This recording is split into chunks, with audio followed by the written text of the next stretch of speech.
ఆంధ్రప్రదేశ్లో విజయవాడ పక్కన ఉలవపాడు అనే గ్రామం ఉందండి. ఆ గ్రామానికి వచ్చాను నేను ఈరోజు. అసలు ఎంత బాగుందంటే గ్రామంలో గుళ్ళు అనేటివి చాలా బాగుంది. గ్రామం మాత్రం చాలా చిన్నది, గుళ్ళు మాత్రం చాలా పెద్దగా ఉన్నాయి. చాలా బాగా అంటే చాలా బాగా ఉంది. అంతా పూజారులు ఉన్నారు అనుకుంటా ఈ ఏరియాలో. అసలు గుడి చూడండి ఎంత బాగుందో.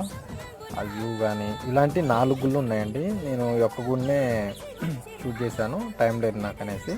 ఇంకా వెంటనే రిటర్న్ అవ్వాలి హైదరాబాద్కు. అందుకు కానీ నేను ఇవాళ వచ్చేసి శివరాత్రి కదా, శివరాత్రి సందర్భంగా గుళ్ళు అలంకరించి మంచి అరటి తోటలు ఈ చుట్టుపక్కల విలేజ్లో గుళ్ళో ఇప్పుడు అలంకరిస్తున్నారు.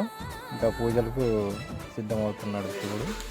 అట్ ద సేమ్ టైం ఈరోజు మొత్తం అంతా జాగారం ఉంటూ వీళ్ళు మేళ వాయిద్యాలు వాయించేటోళ్ళు ఇప్పటిదాకా వాయించారు. ఇంకా ప్రస్తుతానికి అయితే కాముగా కూర్చొని చూస్తున్నారండి. ఇప్పుడైతే అలంకరణకు మొత్తం సిద్ధమైపోయింది. అమ్మవారి పక్కన వచ్చేసి ఇంకా దేవుణ్ణి శివుని చూపెడదాం అనుకున్నాను, ఇంకా తెర తీయలేదు. తెర తీస్తే ఇంకా మనకు కనిపిస్తాడు. గుడి మాత్రం సూపర్.